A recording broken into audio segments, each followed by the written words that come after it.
Hello, and welcome back to day 4 of our Elevate Your Money Mindset and Create the Overflow, our beautiful masterclass series, where we are going through multiple interviews with different speakers and bring lots of tools, lots of tips, and how do we actually learn how to handle the money.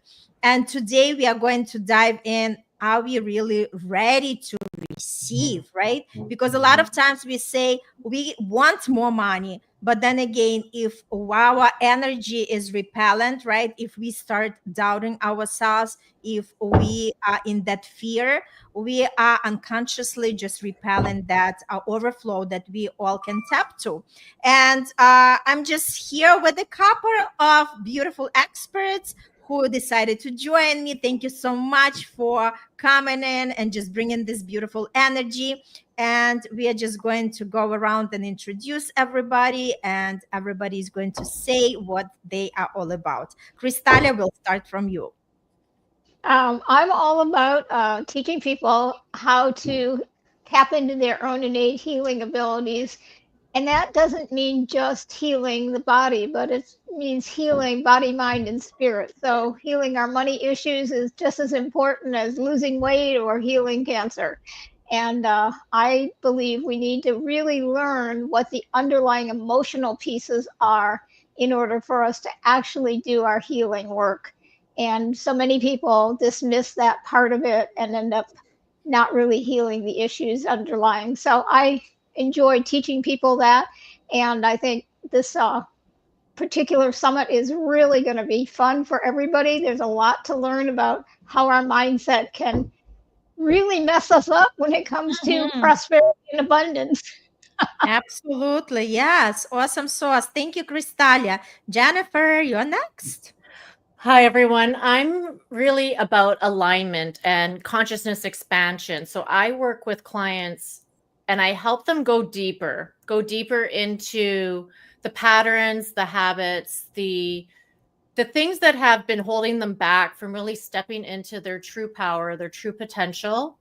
And I was just working with a client today, and it's the contrast sometimes of you don't know what you don't know, and you don't know what you're missing out on. And so prosperity consciousness is something a lot of us are missing out on because we have been conditioned to think like there's not enough, that I don't have enough, I'm not good enough.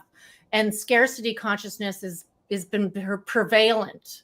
And so it takes really a lot of conscious intention and inner work to transform those old patterns and just break away from the norm of society. So I really help people to step into that power. I love that. And today, by the way, we released your interview. Tell a Yeah. little bit about what your interview is all about. So I talk about soul power, which I call, it's not just your mindset, it's the embodiment of that mindset. It's the dropping down into the heart, it's the dropping down into the body, it's your whole energy, and working it like you're a container, you're a being. You are somebody who can be powerful on your own. You don't need other people to make you powerful. All of the power is already within you. It's just that we've gotten interfered with. We've let ourselves cover up our power or dim our power because people told us, oh, you're too much, like that will never work. And so really about taking all those things that get in the way of your power and helping you to recover them. I think Mhm. that's what I talk about a I lot. love it. I love Yeah. it. So, if anybody is tuning in and watching this episode, do not forget to watch the interview with Jennifer. And it's today. So, grab that time and time slot because it's only available till 6 a.m. next day. And if you haven't registered, this is your invitation. You do not want to miss it. Thank you so much, Virginia. Tell a little bit about what you are Hi, doing in this world. I am coming to you from sunny Phoenix, Arizona. So, good morning. Great Still morning. drinking my coffee. I'm really excited to watch Jennifer's interview because I have been in financial planning for almost 30 years and I've been studying behavioral finance and the psychology of money for at least half of that time, and you're just totally speaking my language. One of the books that one of my classmates, when I was in my master's program for advanced financial planning, sent me the book The Soul of Money by Lynn Twist, and some of you may have read this or heard of it. But she has a section in the first part of the third chapter. It's almost 2 pages of how we start with the thoughts of not enough as soon as we wake up, and how we go through our entire day with we don't have enough. And so I'm here to show people that finance isn't all about the numbers. Yeah, there's numbers, but there's fun too, and money is fun. Yes, I love it. Awesome. Haleh, how about you? Thank you, Irina. Thank you for gathering us, and thank you each one of you for being here to share the space. Where do I start talking about money? Having my dad, I was born in Iran, Tehran. So when the revolution happened, my dad worked with the Shah of Tehran, Iran. And there was a point that when you're on top of the world, living a royalty life, and everything, the rug is pulled from under you, and the revolution happened. They tear your place down. And I was young. I was a baby at that time. And then coming and being in a place which was Beverly Hills, and it was all about money. So, and then I had to work in a job, a very high multi-million-dollar job that, again, was all about money, right? So I started actually hating money because everyone was just all about money, and I always felt I do not fit in. So money was becoming this evil thing for me. So being in that environment, that whole thing, I grew apart from it. I didn't want to have anything to do with it, up to a point like I don't even want it. Like they would introduce people that were wealthy. I'm like, no, nothing to do with money. All the heart. So where I'm coming with this is all of that. Although I was always energetic and happy and coached with the best mentors, I didn't have a good relationship with money, and I wouldn't listen. I wouldn't want to. So it's all about our being. How open are we? How are we willing to connect with what is going on the outside? Up to a point that I crashed with all being athletic, with all the knowledge and expertise. I crashed to a point that all that was helping me wasn't the outside force. It was your being, your energetic soul. So it's cell to soul, soul to cell, quantum energetic healing. And it's all about you and your connection. And well-being has a lot to do with money, because any part of your body that is hurting, for example, my coach, Louise Hay, would say lower back is related to money.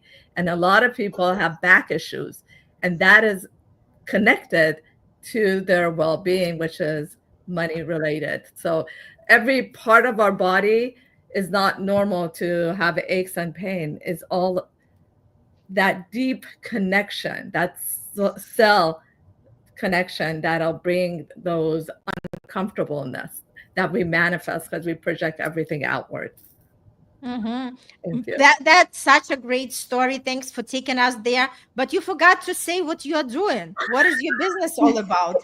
Right, I got lost in the story. Thank you for bringing me back in the center. I'm a health span coach. What that is maximizing. You see, there's a lifespan and there's a health span. Lifespan is just a number of years. But health span is actually living your life. Are you like waking up like that 4-year-old and having that joy in your life? Because when you're in that being in that joy, you manifest everything towards you. So it's I'm a health span coach, and as well a quantum cell resonance coach. I love it. Thank you so much. So let's just get to the topic of today, where we are saying that a lot of people are not ready to receive. And Krystalya, what does it mean when people do not know how to receive? Oh, to me, it means that they have some underlying either emotional block or belief that keeps them from believing that they're worthy of receiving that, or they have a feeling that money is evil. I mean, just like kind of what Haleh was saying, you know, they don't want anything to do with it because they've seen the greedy people. So to me, that's what it's all about. Mhm. Awesome. Thank you. Mhm. Jennifer, what would you add to Well, that? I totally agree with you, Krystalya. And it's opening to receive has to be a conscious intention, because I believe we're all receptive. Like we're like broadcasting stations. Napoleon Hill talks about it. Many teachers talk about us being like antenna. And I actually feel it myself is if we're waking up in the morning and we start thinking about, I'm not good enough, don't have enough money to buy, like all of those things, we start broadcasting that out. And then the subconscious doesn't know the difference between a good or a bad thought. It just takes what you give it. And so then we start broadcasting that, and that starts radiating to outwards from us. And then maybe you end up in a call later where you have an opportunity, but you thwart it because your energy is saying the opposite of what you want. You're not coherent. And so receptivity, one of my teachers, Rachel Jane Gruber, says she calls it potential FM. She has potential FM, gloomy FM, and I don't know, there's the third one too, but I can't remember it. But if you're in potential FM, everything is potential, possibility. And somebody's watching. Hi, Charlene. Thanks for coming in. If you're in potential FM, you can attract possibilities. But if you're in negative FM, which is I'm not good enough and I can't get that, then you're repelling it. You're keeping it out. Yeah. Absolutely. Yes, totally. I love how the way you explain with the reception, right? Because again, we are all energy and we are all vibrating on a different frequency. And whatever frequency each one of us is vibrating, that is the reality that we are experiencing constantly. Awesome sauce. Beautiful. Virginia, how about you? Have you Yeah. ever had any experience when you wanted something, but then again, you realized that you were not ready to receive? I don't know specifically for me, but I know in my career, working in financial planning as well as in financial coaching and as being a mentor, I've run across this in lots of ways where people aren't ready to receive money. And it's interesting because we think about that as like we're keeping ourselves poor. But I have an example where someone who was a very successful business person, husband, father, the whole thing. We were working with him, and his parents died within a year of each other. And when he inherited this annuity from his father, he didn't want it. He just didn't want it. And so we had to work with him on his money beliefs and reframe that idea of this death money and what he could do good with it. And he ended up using it for his kids' education.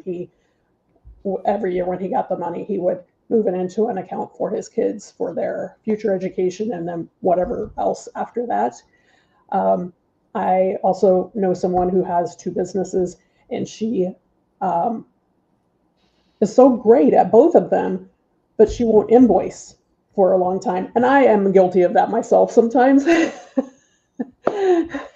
Just, get kind of busy and you get a little behind. But we talked about that she is doing a disservice to the people that owe her money. They're sitting there thinking, I owe her all this money, and I have this money that I can't do anything with because it's earmarked for her, right? So we see it in so many different ways, not just how we personally are not looking at the possibilities, but sometimes how we try to get rid of the money as fast as we can.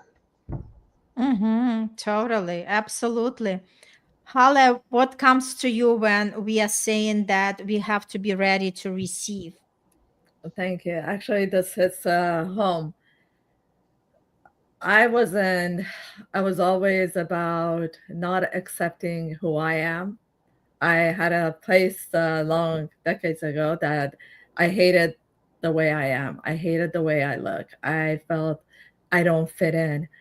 So one of my coaches was a tapping coach, Brad Yates, and there's other ones as well too that I had to. There was a tapping EMF method about I love and accept and appreciate myself as I am. So I had to practice this till it sinked in.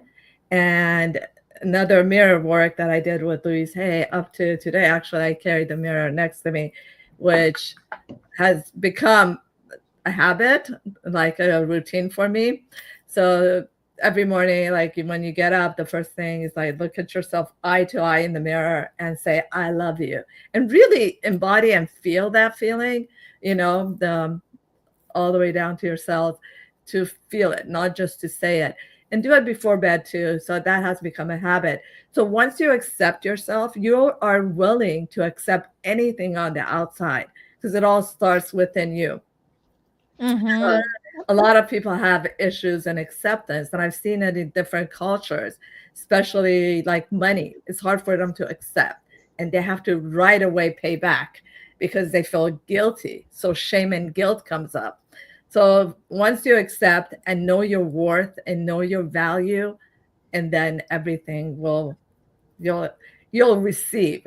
And exactly like what Jennifer said, we become I say a radio station, and when it's static, you just tune it up and then you will receive a clear message. Thank you.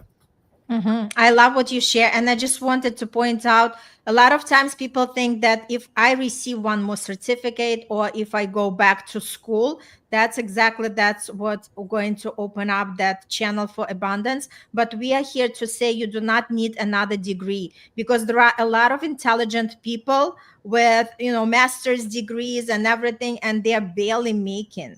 So it's not about the education. It's not about how hard we are working. It's about like really understanding how everything is wired in our life and how well do we know ourselves, because once we understand what really is involved in that, that's exactly when we are opening that channel for receiving and the channel for abundance. So my invitation to everybody who thinks to go back to school or who thinks that they have to have more certificates or licenses or whatever it is, it's not what makes you rich. What makes you rich is your mindset.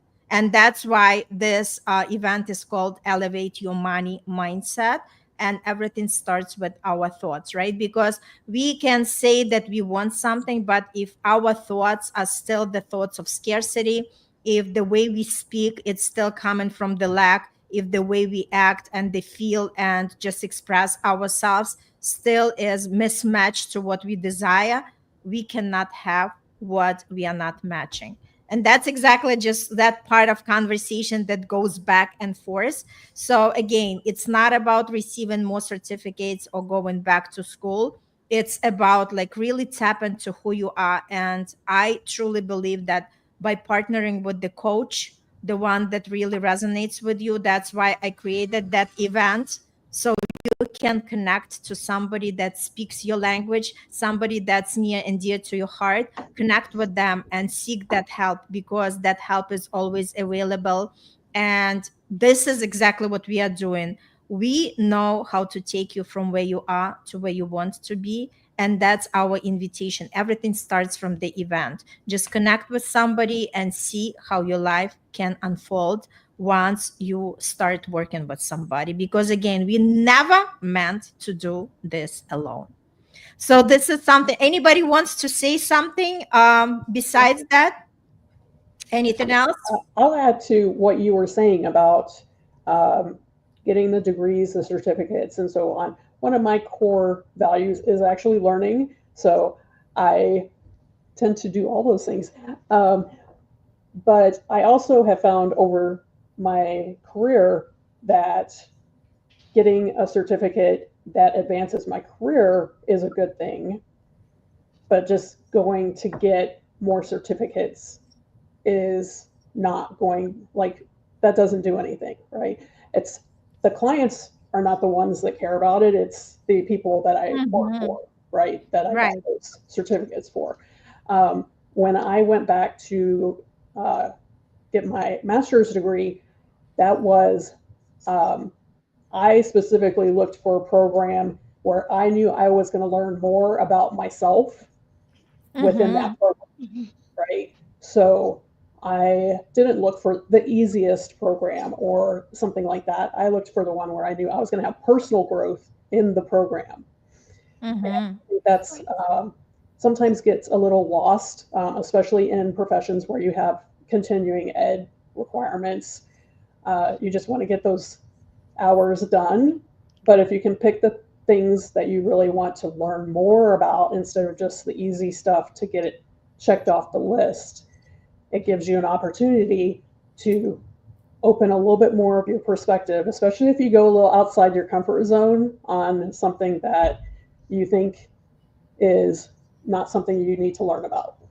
Mm-hmm. Yeah, that's a great point. And again, like I said, the education is not equivalent of the income. Right. Yes, at some degree, but there is a ceiling to that if we are working for somebody.